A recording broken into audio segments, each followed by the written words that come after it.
امشب در 24 گزارش‌های تازه از توافق واشنگتن و ریاض برای عادی‌سازی روابط عربستان سعودی با اسرائیل. دولت بایدن اما با رد گزارش وال استریت ژورنال میگه به مذاکرات بیشتری نیازه. خط و نشان رئیسی درباره حجاب. رئیس جمهوری ایران گفته بساط کشف حجاب جمع میشه. اتهام جریانسازی به منتقدان خشک شدن دریاچه ارومیه از سوی سپاه. سخنگوی این نهاد گفته میخوان اقتدار نظام رو زیر سوال ببرن. از واشنگتن دی سی این 24 است با فرداد فرحزاد. بینندگان ایران اینترنشنال در ایران و سراسر جهان سلام و وقت بخیر. وال استریت ژورنال به نقل از مقامات دولت آمریکا میگه ایالات متحده و عربستان سعودی درباره چارچوب عادی‌سازی روابط بین ریاض و اسرائیل به توافق رسیدند. به گفته این روزنامه به رسمیت شناختن اسرائیل، تضمین‌های امنیتی آمریکا برای عربستان سعودی و همکاری هسته‌ای غیرنظامی واشنگتن با ریاض بخشی از توافق احتمالی خواهد بود. با این حال کاخ سفید با رد این گزارش میگه برای رسیدن به چنین توافقی به مذاکرات بیشتری نیازه. همکارم آرش علایی از کنگره آمریکا به ما پیوسته. آرش، الان مدت هاست که زمزمه‌های احتمال عادی‌سازی روابط بین اسرائیل و سعودی وجود داره. چه جزئیات بیشتری میدونیم؟ گزارش وال استریت ژورنال چه میگه و واکنش کاخ سفید چه بوده؟ ببین، وقتی من گزارش وال استریت ژورنال رو خوندم شوکه شدم واقعا از اینکه ریاض و عربستان اونجوری که وال استریت ژورنال میگه به این سرعت به توافق رسیدند و این ادعایی که وال استریت ژورنال مطرح میکنه که در 9 تا 12 ماه آینده دو طرف قرار است در ریاض و واشنگتن بنشینند و با همدیگه سنگاشون رو وا بکنن و در نهایت هم جزئیات مربوط به این توافق رو نهایی بکنن. به یک ساعت نکشید که آقای جان کربی در واقع سخنگوی کاخ سفید که خودشم جزء مشاورین امنیت ملی کاخ سفید است آب یخ رو ریخت روی این گزارش و گفتش که فکر میکنه که این گزارش به نوعی نوشته شده است که به خواننده این رو القا میکنه که مذاکرات خیلی بیشتر از اونی که واقعیت داره پیش رفته است و خیلی نتایج بیشتر از اونی که در گزارش وال استریت ژورنال نوشته شده است دو طرف بهش دسترسی پیدا کردن. اینطور نیست. آقای جان کربی گفت هنوز هیچ چارچوبی که دو طرف روش توافق کردند در واقع چارچوبی وجود ندارد که معانی بسیار واضحی دارد. عربستان سعودی مدت هاست که میخواهد از این فرصت استفاده بکند برای اینکه بگوید دوستی با اسرائیل، مخصوصا بعد از اینکه در دوره ترامپ کشورهایی که اومدن زیر پیمان ابراهیم رو زیرش رو امضا کردن عربستان سعودی جزش نبود. گفت ما یک کشوری هستیم متفاوت با اون کشورهای دیگه، کشور بزرگی هستیم، باید یک جوری دیگه‌ای در مورد این توافق بهش نگاه کرد و دست گذاشتن تا دولت بایدن بیاید. دولت بایدن هم خیلی علاقه همون اولش به پیمان ابراهیم نداشت. یک سال اول رو که حتی اسمی از پیمان ابراهیم هم نیاوردن. حتی در کنفرانس‌های خبری هم وقتی راجع به پیمان ابراهیم صحبت می‌کرد یه جای آقای بلینکن اسم خود پیمان ابراهیم رو نمی آورد. بعضی هم میگفتن به خاطر اینکه دولت ترامپ به این موفقیت رسیده است اکراه دارد دولت بایدن از اینکه اسمش رو ببرد و الان هم بر اساس اون چیزی که مطبوعات میگویند گمان زنی‌های زیادی وجود داشت. از وقتی که ماه پیش جک سالیوان مشاور ارشد امنیت ملی کاخ سفید سفر کرد، رفت عربستان با مقامات سعودی دیدار کرد، همه گفتن احتمالاً الان آمریکا در حال تلاش کردن است که اسرائیل و سعودی رو به همدیگه نزدیک کنه. سوال این است که چی گیر آمریکا میاد از اینکه بخواد اسرائیل و سعودی رو نزدیک به هم کنه؟ اون چیزی که وال استریت ژورنال گزارش داده است میگه بخش عمده‌ای از خواسته های عربستان در مورد مناطق خودگردان فلسطینی و یک کشور فلسطینی است، ولی در این حال مطبوعات آمریکایی بازم گزارش میدن که خود سعودی ها هم دیگه طاقتشون تاق شده از مقامات خودگردان فلسطینی، در حالی که اونجا واقعا یک وضعیت کاملا نزدیک به هرج و مرج وجود دارد. دولت مقتدر نیست، قدرت بزرگی نیست منطقه خودگردان و الان دعوا بین گروه‌های مختلف فلسطینی جریان دارد.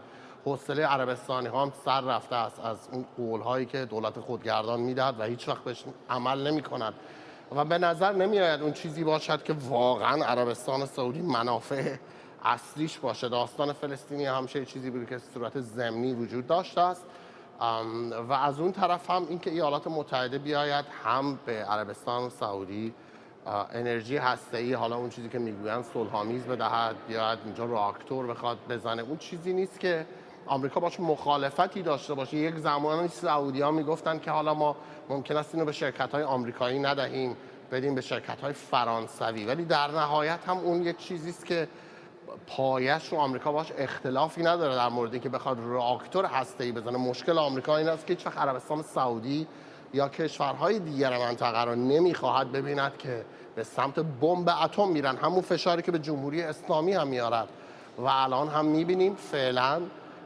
کاخ سفید آب یخ رو ریخته است روی این گزارش. به نظر میآید راه بسیار طولانی تری دو کشور در پیش خواهند داشت برای اینکه بخوان روابطشون رو عادی کنند. ممنونم از تو آرش علایی، همکارم از کنگره آمریکا.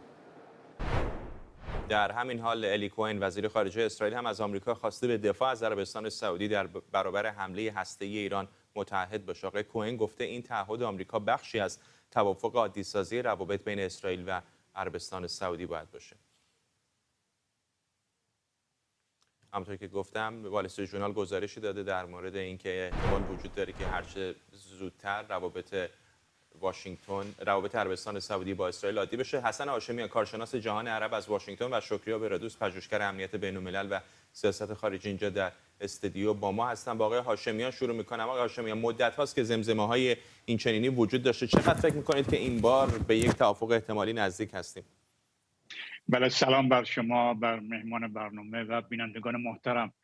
خب این چیزی که الان آقای ایلی کوهن مطرح میکنه بخشی از ضلع خواسته های سعودی بوده. در سفری که آقای جک سلیوان به ریاض داشت، سعودی ها 3 مطلب را مطرح کردند و شما هم با اونها اشاره کردید. مطلبی در مورد فعالیت صلح‌آمیز هسته‌ای، منظومه دفاع موشکی به خصوص ضد موشک‌های بالستیک و مسئله سوم این که ایالات متحده وارد یک پیمان امنیتی نظامی و دفاعی با سعودی بشه و سعودی رو به مثابه یک عضو ناتو خارج از ناتو در نظر بگیره و از این کشور دفاع کنه. ایلی کوهن و همینطور آقای نتانیاهو در هفته‌های گذشته اشاراتی رو بیرون دادن که با یه سری مسائل در مورد این موضوعات در واقع توافق دارن و حتی صحبت از توافق در مورد برنامه هسته‌ای صلح‌آمیز. منتها مطبوعات اسرائیل بر یک نکته خیلی مهمی متمرکز شدن و اون مربوط به حلقه کامل سوخت اتمی که سعودی‌ها خواهان اینن که آمریکا کمک کنه این مسئله در خاک سعودی انجام بشه و مشخصه که مقامات اسرائیل الان با این مسئله مخالفت میکنن و تنها نقطه اشتراکی که در خواسته های سعودی و اسرائیل وجود داره این که یک پیمان دفاعی امنیتی بین آمریکا و سعودی بسته بشه و اسرائیل هم بخشی از این پیمان دفاعی باشه تحت عنوان چتر امنیتی. و آقای الی کوهن هم مثالی از کره جنوبی زده. کره جنوبی در حالی که در کنار کره شمالی با بمب‌های اتمی قرار داره ولی بخشی از چتر امنیتی ایالات متحده به حساب میاد و کره‌ای‌ها هم راضی هستند. در این زمینه ایلی کوهن و مقامات اسرائیلی معتقدند که هم سعودی ها و هم اسرائیلی ها میتونن از این پیمان راضی باشن. خانم برادوس، الان یکی از پایین ترین سطوح روابط ایالات متحده است با اسرائیل. میدونیم که دولت آقای بایدن چندان روابط حسنه‌ای با دولت آقای نتانیاهو نداره. خود آقای نتانیاهو درگیر معضلات زیادی است در داخل و خارج از کشور، به خصوص به خاطر این تغییراتی که در دستگاه قضایی داره میده. عربستان سعودی هم میدونیم روابطش با آمریکا خیلی حسنه نیست، هم سر بحث قیمت انرژی، هم سر موضوعاتی مثل خاشقچی و حقوق بشر. چرا فکر میکنید که اصلا این سه کشور باید به همدیگه در چنین موقعیتی این امتیاز رو بدن؟ خب به نظر من موضوعی که این فقط این سه تا کشور نیستن. چیزی که تغییر کرد در آمریکا، چیزی که باعث شده الان بایدن داره هر جوری شده میخواد عربستان رو راضی کنه، من اینجا هم بارها گفتم موضوع چین هم هست. حتی در گزارش وال استریت ژورنال چی میگه آمریکا خواسته از عربستان که روابطش رو با چین لیمیت کنه، محدود کنه و اون روابطی که با چین محدود میکنه، اینجا ما فقط در مورد این صحبت نمیکنیم که خب چین کمک کنه روابط اقتصادی و تجاری تو با عربستان. حتی اگه عربستان و چین بخوان این معادلات نفتی رو بر حسب پول چین انجام بدن، اینجا هم ضربه‌ای به دلار وارد میشه، ضربه‌ای به اقتصاد آمریکا هم وارد میشه. یعنی حالا من تخصص اقتصادی ندارم ولی از علم کمی هم که از اقتصاد داشته باشیم، بر حسب اون قیمت دلار که در بازار نفت تعیین میشه، این به ما نشون میده که واقعا چیزی که هست، این دلیلی که الان بایدن سعی میکنه تمام شرط‌هایی رو، هر سه شرطی که مهمان عزیزتون در موردش صحبت کردن، تا سه تا شرطی که بایدن تلاش میکنه به نتیجه برسه با عربستان، موضوع اصلیش هم همین برگشت آمریکا به خاورمیانه است. آمریکایی که بعد از سیاست اوباما قرار بود از خاورمیانه به طرف آسیا، به طرف چین بره، ولی برمیگرده نه خیر، دوباره خاورمیانه، انرژی خاورمیانه موضوع مطرح و موضوع مهم آمریکاست و اینجا روابطش با اسرائیل اگه بهترین سناریو رو، بهترین موفقیت رو برای بایدن در نظر بگیریم، به نظر من یک پکیجی آماده کرده که از این پکیج با موفقیت اگه بیرون بیاد واقعا متاثر خواهد بود، تاثیر بزرگی خواهد گذاشت در انتخابات آمریکا. و اون پکیج چیه؟ اگه اینجوری مثلا مورها رو در کنار هم بچینیم که خب عربستان اون سه شرطی که میخواد بایدن بتونه جواب بده و اون چه جوری جواب خواهد داد، اسرائیل رو راضی کنه در مورد موضوع فلسطین ها، چون که اولین شرط عربستان خب رهبر دنیای عرب و دنیای اسلام، نمیتونه راحت بگه خب من با گزارشگرتون مخالفم که بگن خب عربستان هم از موضوع فلسطین خسته شده به خاطر حکومت فلسطین، پس کنار بزنیم موضوع فلسطین رو با اسرائیل کنار بیایم. این درست نیست. چرا؟ چون که عربستان موقعیت خودش رو در نظر میگیره در دنیای اسلام. برای همین هم هست اگه بیاد بایدن چنین سه شرط رو قبول کنه، اینجا میمونه توپ میفته تو میدان اسرائیل و نتانیاهو اینجا میتونه قدرت بیشتری داشته باشه اگه چنین آپشنی در دستش باشه، در مقابل اون همپیمانان رادیکال خودش میتونه از کارت عربستان و توافقش استفاده کنه، حتی از اون تغییرات سیستم قضایی هم دست بکشه و اینجا امتیازاتی به فلسطین یا کنار اومدن با اینکه قبول کنن دولت فلسطین رو، اینجا ممکنه یک راهی باز بشه و اینجاست که میشه گفت خب بایدن از یه طرف میتونه به کنگره، به مردم آمریکا بگه من از یه طرف چین رو کنترل کردم، از یه طرف توافق تاریخی بین عربستان و اسرائیل درست کردم و از یه طرف موضوع اسرائیل و فلسطین رو تا مرحله جلو بردم که صلح احتمالش بالاست. ولی این پرفکت پکیج، یعنی خیلی سخته، ولی اینی که به نظر من الان اداره بایدن داره روش کار میکنه، باید اینجوری کل پکیج رو با هم دید، چون که همشون به هم وابستن و فقط موضوع اسرائیل و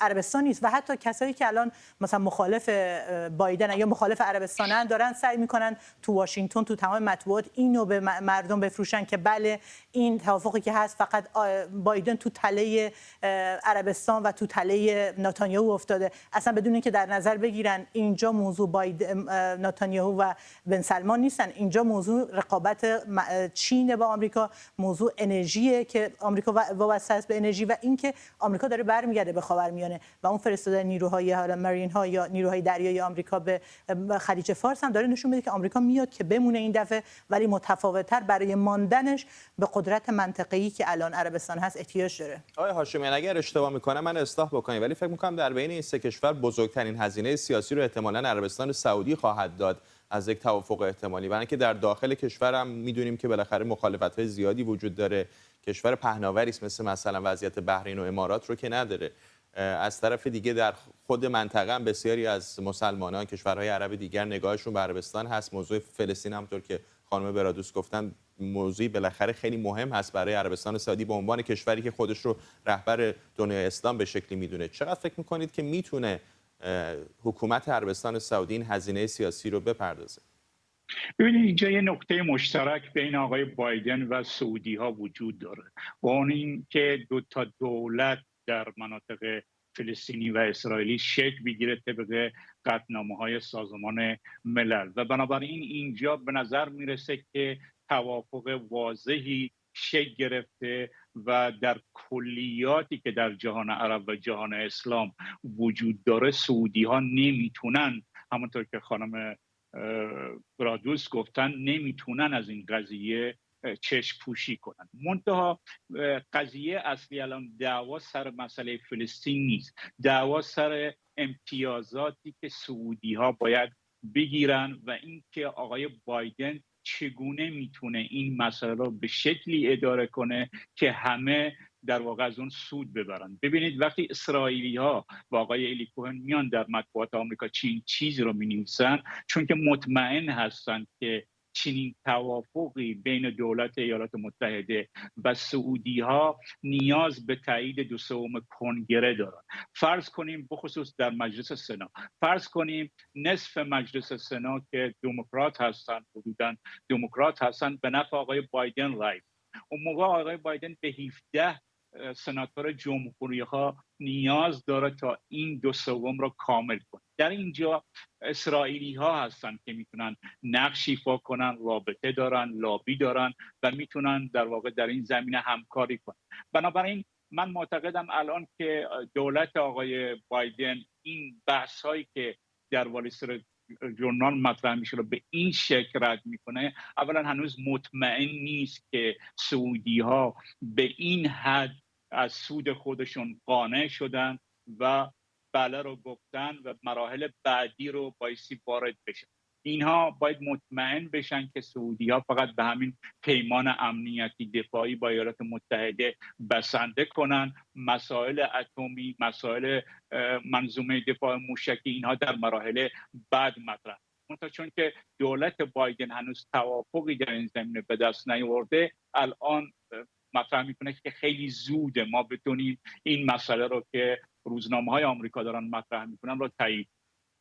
چقدر فکر می‌کنید کلا این زمزمه هایی که هر از گاهی داریم میشنویم مثلا برای این هستش که افکار عمومی رو هم تا اندازه آماده بکنن؟ نه، ما داریم به انتخابات آمریکا نزدیک میشیم. بایدن سعی کرده هر جوری شده یک موفقیتی در سیاست خارجه داشته باشه. حالا در مورد ایران نتونست به هیچ توافقی برسه و در نتیجه به نظر من واقعا فکر می‌کنید تاثیر معناداری در انتخابات داره یک سیاست خارجی این چنینی؟ اگر همینطور که گفتم اگه اون پکیج رو در نظر بگیم، اگه بتونه روابط رو که با عربستان و اسرائیل به هم نزدیک کنه که این واقعا دستاورد بزرگیه و اگر بتونه چین رو کنترل، برای آمریکا چین موضوع مهمیه که بتونه. الان هم میدونیم خب اقتصاد چین هم دچار مشکل شده، دفمیشن، همون درست قیمتا پایین اومده ولی درخواست برای کالای چینی هم پایین اومده. خود چین الان مشکل اقتصادی داره، یعنی کنترل چین و اینکه الان بایدن بخواد اینا رو استفاده کنه مهمه. ولی چیزی که مهمه اینه که جواب عربستان چیه. دقیقاً عربستان خب بن سلمان به مشاورش گفته ما عجله‌ای نداریم. به نظر من خیلی زیرکانه است که عجله‌ای نکنه، چون که الان بهترین وقت و بهترین موقعیت رو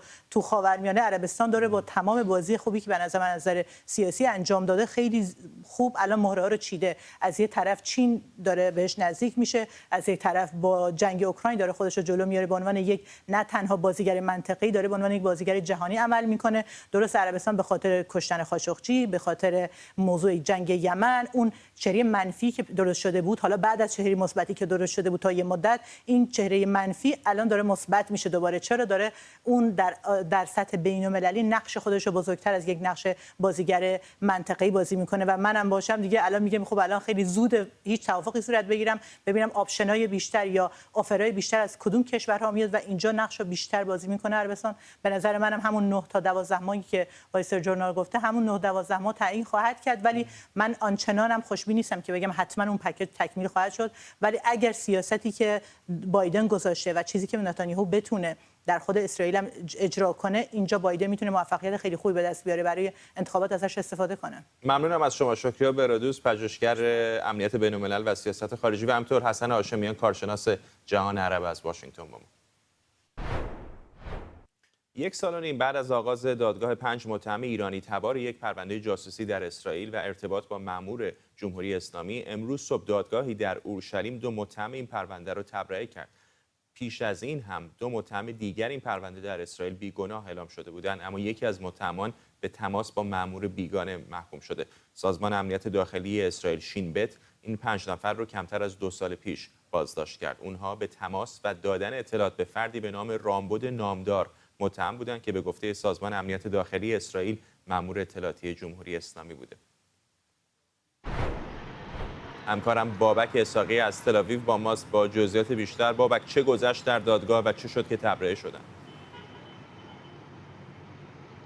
باید گفتش که پیش از این یک نفس راحتی جامعه یهودیان ایرانی در اسرائیل کشید، زیرا تقریباً 2 سال بود که به صورت یک لکه ناخوشایندی این جامعه با خودش همراه بود و وقتی که 4 نفر از داخل این جامعه به جاسوسی برای جمهوری اسلامی و تماس با مأمور جمهوری اسلامی ایران متهم متهم بودند بسیار برای این جامعه و حتی جامعه ایرانیان یهودی در لس آنجلس و در جاهای دیگر در دنیا بسیار سخت بود، تا اینکه همانطوری که گفتی پس از 1 سال و نیم امروز دادگاه جنایی در اورشلیم رأی به بیگناهی 2 تن دیگر از این متهمان داد. این 2 تن، یکی خانم و دیگری یک آقا هستش و متهم سوم که اون هم یک خانم هست از اون اتهامات سنگین اولیه هم تبرئه شد و تنها به اتهام تماس با مأمور بیگانه متهم شد که به نظر هم نمیاد که یک زندانی یا اینکه یک زندانی طولانی مدت برای او در نظر گرفته بشه. در هر صورت در حال حاضر هر 5 تن این افراد آزاد هستند و 4 تن از اونها که کاملا بیگناه شناخته شدند. حکم دادگاه در قسمتی از اون آمده است که دادگاه اعلام میکنه که شکی ندارد که این افرادی هستند که اسرائیل را دوست دارند و نمیخواستند که به اسرائیل لطمه بزنند و تنها از روی ناآگاهی و شاید کمبود محبت و همچنین خواستار رابطه با ایرانیانی که 45 سال هستش که از اونها دور هستند و نمیتونن با ایرانیان رابطه داشته باشن، با این فرد رابطه برقرار کردن. باید این را هم بگویم فرداد، این نخستین باری هستش که دادگاهی در اسرائیل این چنین آنچه را که شین بت سازمان امنیت داخلی اسرائیل متهمان را متهم کرده بود اونها را بیگناه میتونه و یک ضربه بسیار مهمی بر پیکر شین بت سازمان امنیت داخلی اسرائیل هستش که گفته بود که این افراد با جاسوسان به عنوان جاسوس با یک شخصی به نام رامبد نامدار در ایران در تماس بودند، برای او اطلاعات جمع کردند و همانطوری که گفتیم تمامی این اتهامات را برای اولین بار یک دادگاه در اسرائیل رد میکنه. پس از اعلام رأی دادگاه یکی از این بانوان که 60 و خورده ای سال سن داره در کنار دادگاه گریه کردش و با تلویزیون ها در حالی که بغض او ترکیده بود و بسیار آشفته بود گفت که من اسرائیل را دوست دارم. من 6 پسر در این کشور بزرگ کردم که هر 6 تای اونها به اسرائیل خدمت کردند. پس از اون هم یکی از پسران او در رادیو گفت که مادر من تنها به خاطر سادگی و ناآگاهی خودش در دام رامبد نامدار افتاده بوده و او هیچگاه نخواسته که به اسرائیل لطمه ای بزنه. در کنار اون وکیل مدافع این افراد هم گفته که از اسرائیل و از شین بت حق شرف و حق حیثیت خواهد کرد و از اونها خواهد خواست که در رابطه با این مسئله که بیش از 1 سال و نیم به حیثیت و شرف اونها لطمه زدن بازخواست کنه. فرداد ممنونم از تو. بابک اسحاقی همکارم از تل آویو. ابراهیم رئیسی گفته بساط کشف حجاب جمع میشه و مخالفان حجاب اجباری رو افرادی غافل یا کسانی که از طرف بیگانگان آموزش دیدن معرفی کرده. و من به شما عرض میکنم که حتما این بساط کشف حجاب هم حتما جمع خواهد شد. هیچ نگران نباشید.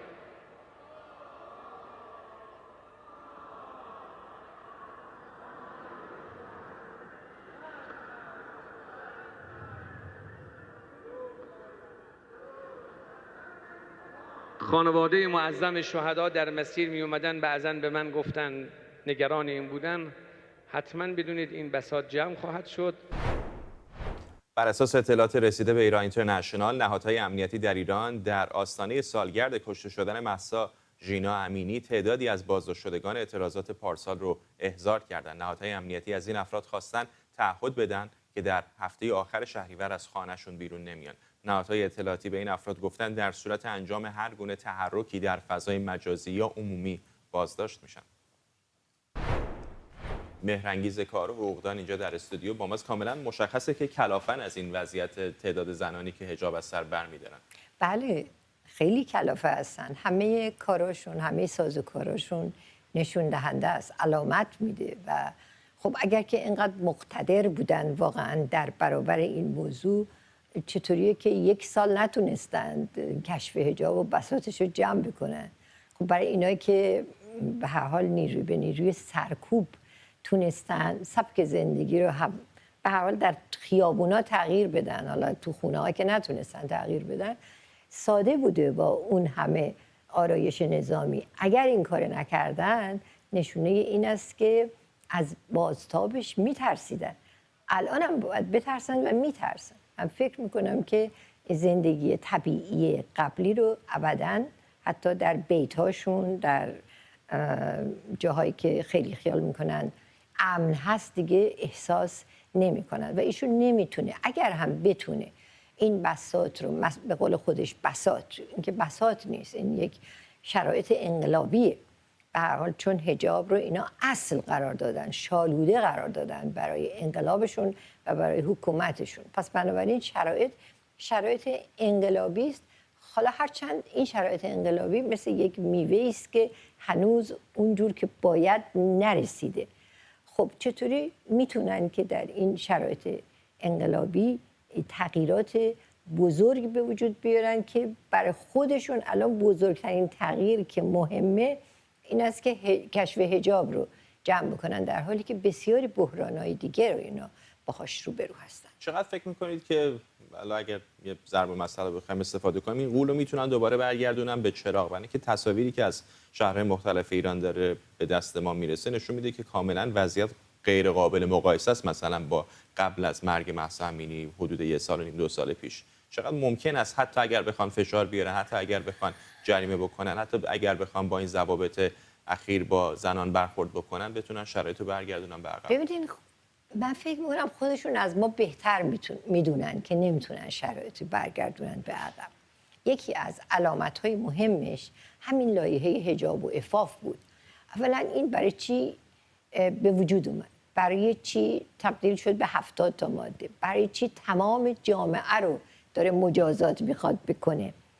و کاملا در خود همین مجلسی که افرادش گزینشی هستن اختلاف نظر فاحش وجود داره بین نمایندگان. حالا بعضیا میگن این اختلاف نظر برای انتخابات مثلا مهم نیست، برای چیه؟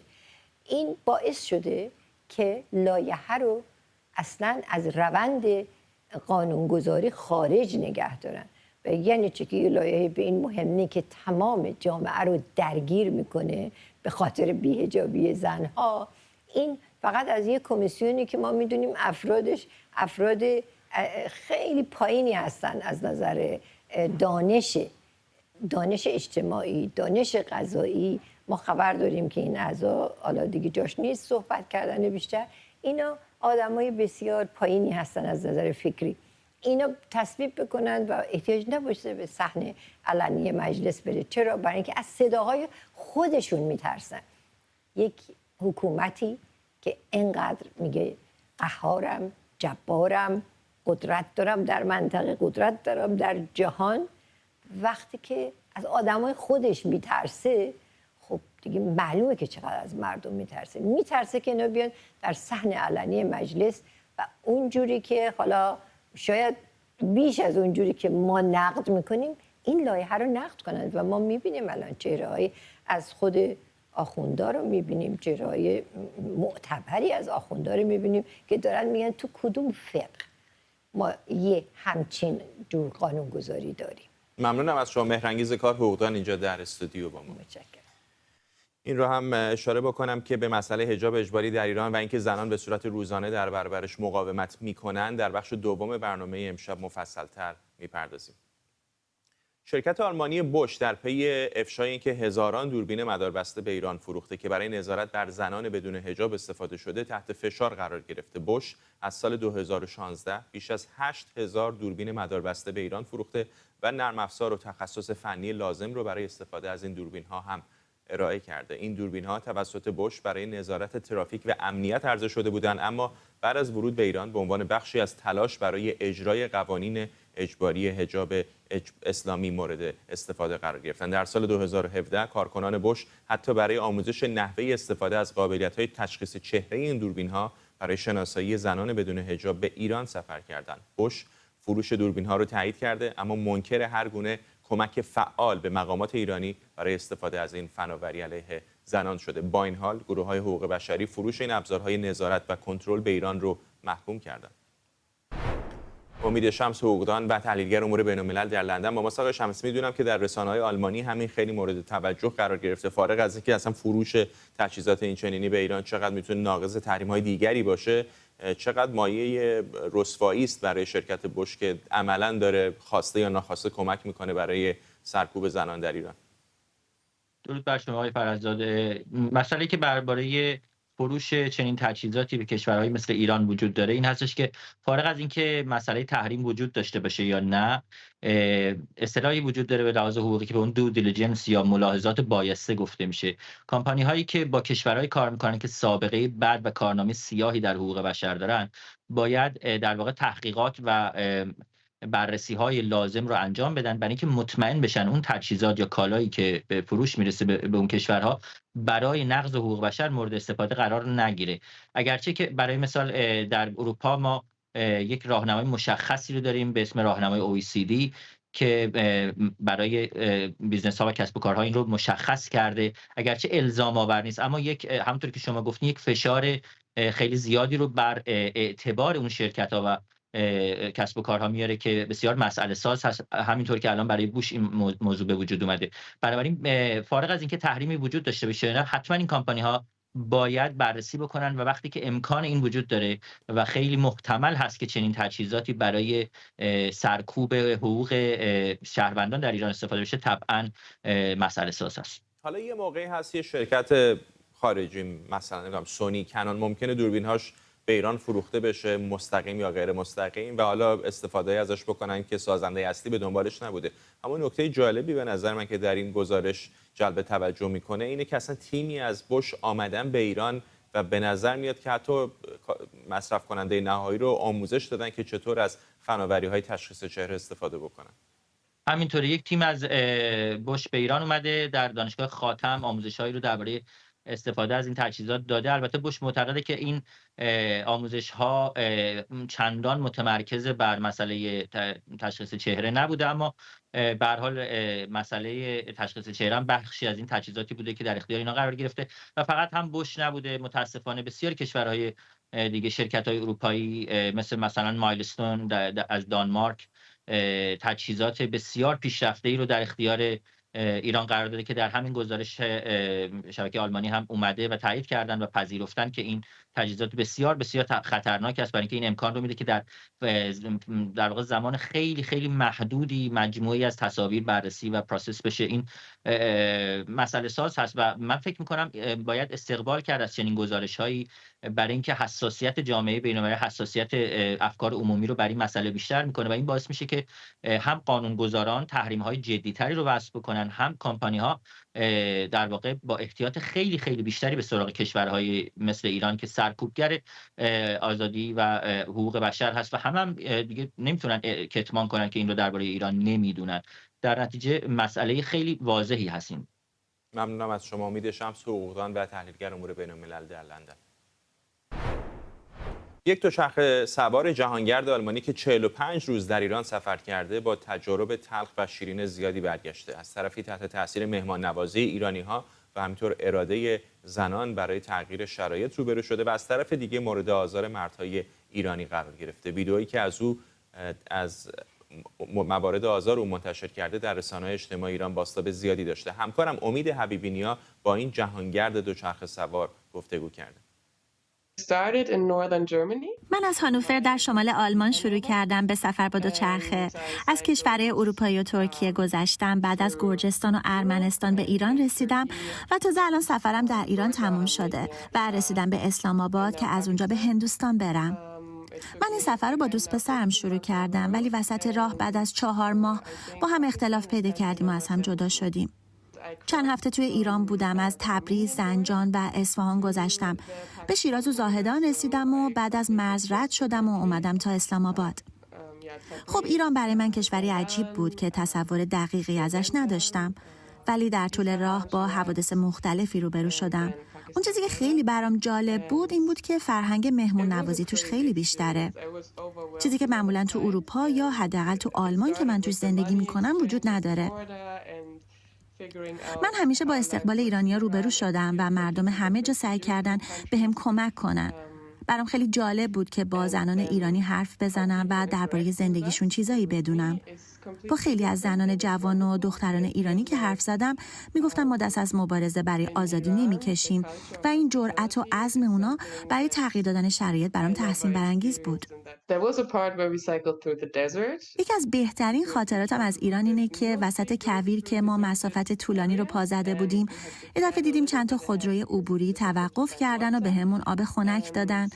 این اتفاق چند بار دیگه هم توی مسیر از شیراز به زاهدان و بعدش افتاد. اون چیزی که من از زنای ایرانی درک کردم اینه که اونا قدرت زیادی دارن و برای تغییرات توی کشورشون خیلی امیدوار و مصمم هستن و با وجود خطرات زیاد برای آزادیشون مبارزه میکنن. تو ایران من یه تجربه دیگم داشتم و اون این که پسرای جوون که با موتورسیکلت رد می شدن 10-15 بار به باسن من که داشتم دوچرخه سواری می کردم زدن و من یه بار یه استوری در این باره گذاشتم که خب خیلی هم دیده شد. دوباره مردم مزاحمم شدن. بعد از اون که من استوری رو گذاشتم یک عالمه پیام از ایرانیا دریافت کردم که از طرف اونا عذرخواهی کرده بودن. خب من 14 ماهی که دارم اینجوری زندگی میکنم و دیگه میدونم چطوری از خودم دفاع کنم. تنها سفر کردن به من این درس رو داد که چطوری تنهایی از خودم محافظت کنم. حتی وقتی مردا به بدنم دست می‌زدن هم میدونستم چطوری باهاشون مقابله کنم. میتونم بگم دارم یاد میگیرم چطوری در برابر مشکلاتی که تا حالا باهاشون آشنایی نداشتم راه حل‌های جدیدی پیدا کنم. توی طول راه من پیام‌های زیادی از زنان و دختران گرفتم که تشویقم کردن. خب روشنه که من به عنوان یه زن آلمانی این امکانو دارم که این ماجراجویی‌ها رو بکنم، ولی مثلا به دخترای ایرانی چنین اجازه‌ای داده نمیشه. البته من دخترای ایرانی رو تو راه دیدم که دوچرخه سواری می‌کردن، ولی امیدوارم که روزی برسه که اونام بتونن هر جوری که دلشون میخواد ماجراجویی رو سفر کنن.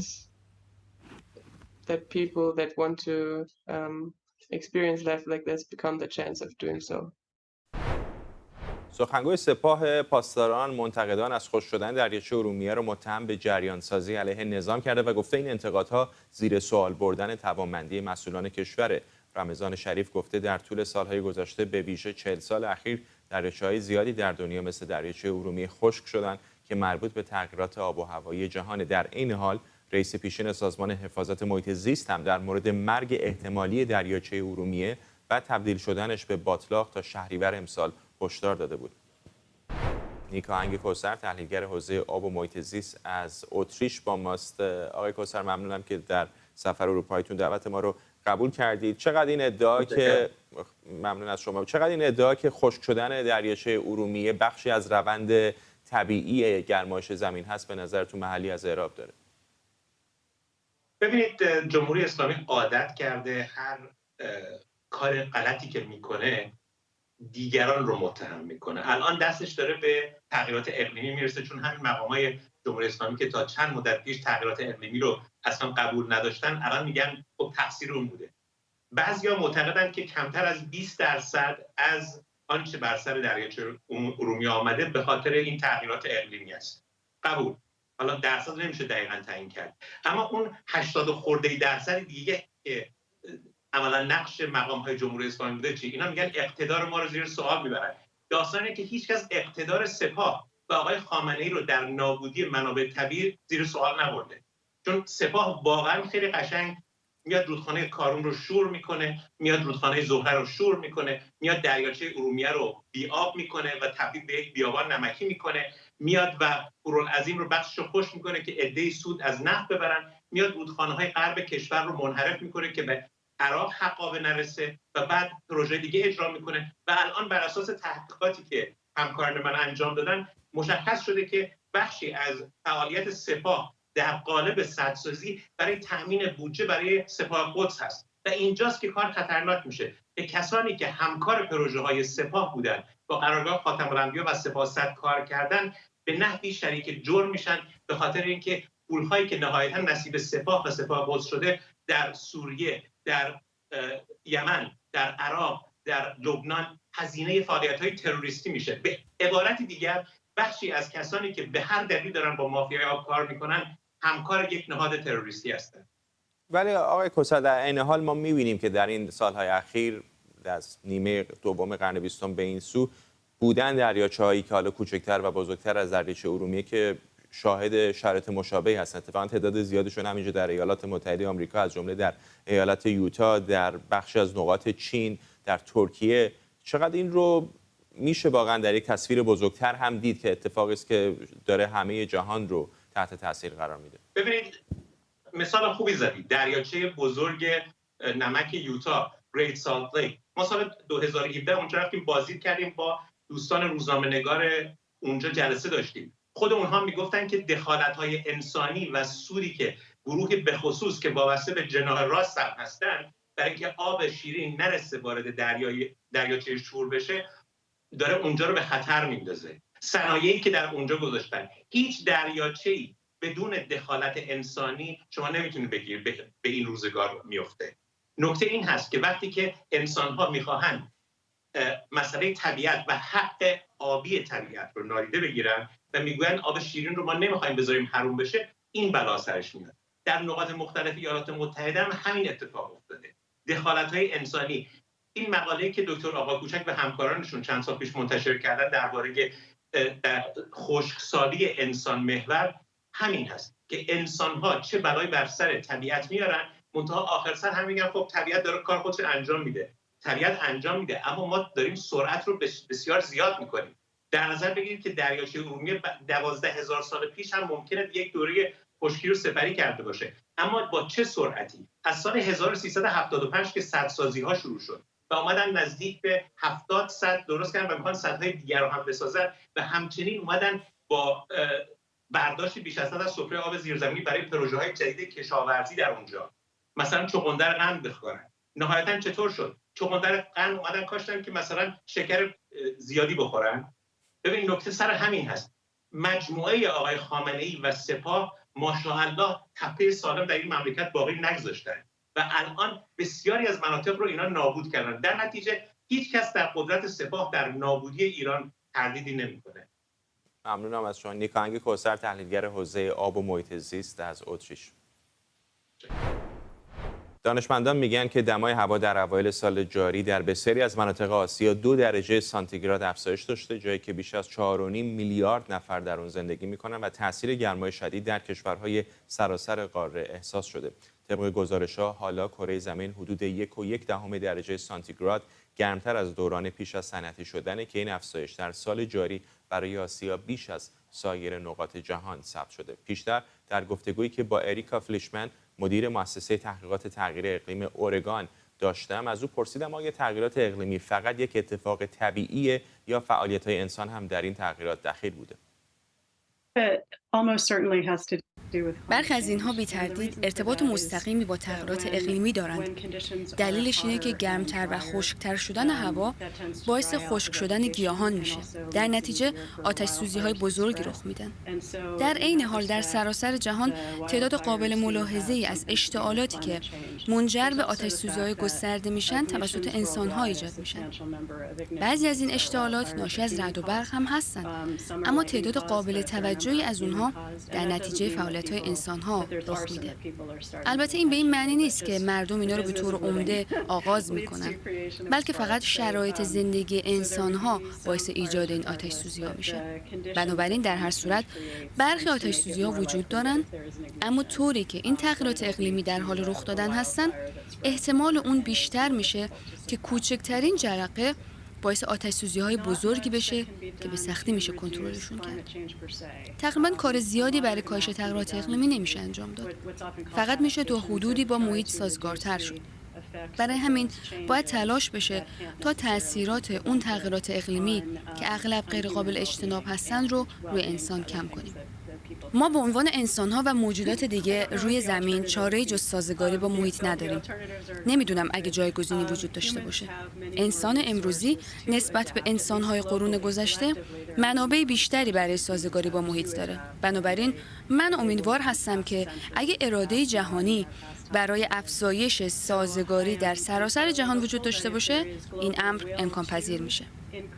بدترین اتفاق رنجه که این تغییرات اقلیمی به طور برابر یا نابرابر انسانها رو درگیر میکنن. آمارها نشون میده که جمعیت‌هایی که به طور کلی کمترین مشارکت رو در تغییرات اقلیمی دارن، بیشترین تأثیر رو میگیرن. افرادی که در وضعیت‌های اقتصادی بدی به سر میبرن یا افرادی که به حاشیه شهرها رونده شدن، معمولاً در مناطق زندگی میکنن که به شدت تحت تاثیر این تغییرات اقلیمی هستند. این آدم‌ها معمولاً کمترین منابع برای سازگاری با این تأثیرات رو دارن. بنابراین این مسئله بزرگترین نگرانی منه. من متاسفانه هنوز تکنولوژی رو ندیدم که در کوتاه مدت بتونه برای کاهش غلظت گازهای گلخانه‌ای در جو کمکی بکنه. مطمئنم همکارانی دارم که با من مخالفت میکنن و ممکنه بگن که تکنولوژی‌هایی در این زمینه وجود داره، اما به نظر من در حال حاضر هیچ چیزی وجود نداره که بتونه تغییرات اساسی در شرایط جهان ایجاد کنه. اریکا فلیشمن بود، مدیر مؤسسه تحقیقات تغییرات اقلیمی اورگان.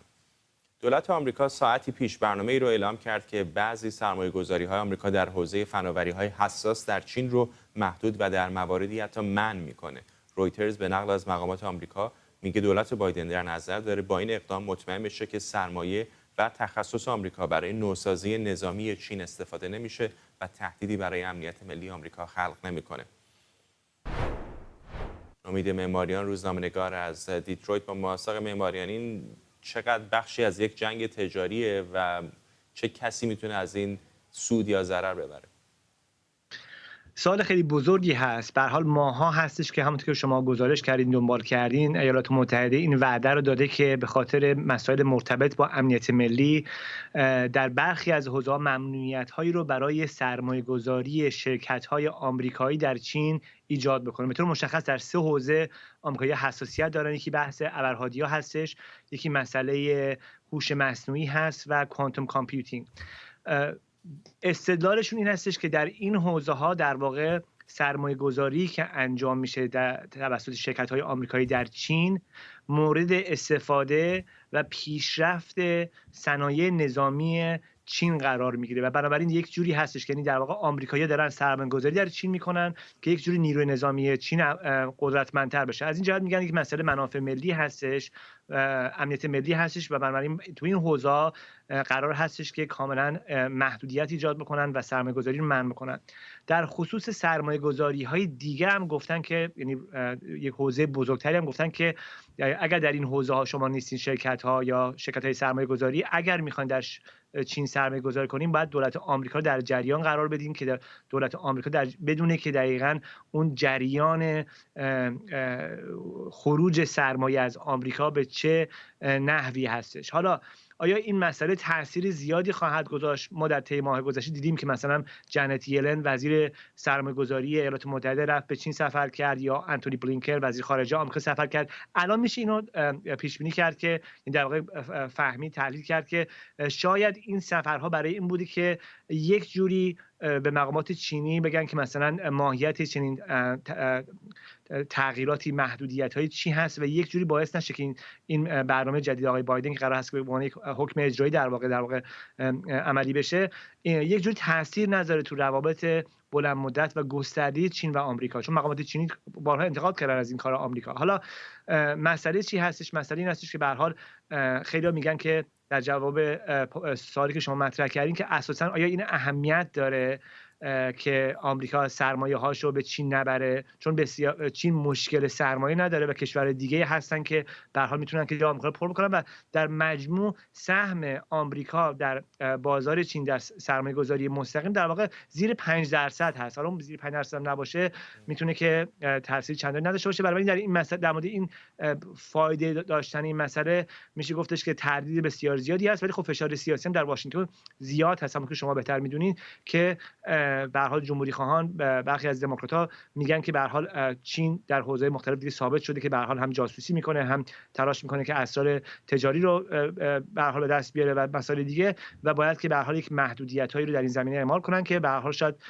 این برنامه جدید یک جوری پاسخگویی به در واقع این فشارهای سیاسی هم باشه. میدونم که ایالات متحده بزرگترین بازار سرمایه دنیا هست، اما بالاخره کشورهای دیگر که شامل این داستان نیستن. بانک‌های ژاپنی مثلا مثل سافت بانک یا کشورهای دیگر حاشیه خلیج فارس یا برزیل، چقدر این ضوابط این چنینی میتونه بانک‌های سرمایه‌گذاری، شرکت‌های ویسی، صندوق‌های بازنشستگی آمریکایی رو در موقعیت بدی قرار بده در مقایسه با رقباشون در کشورهای دیگه؟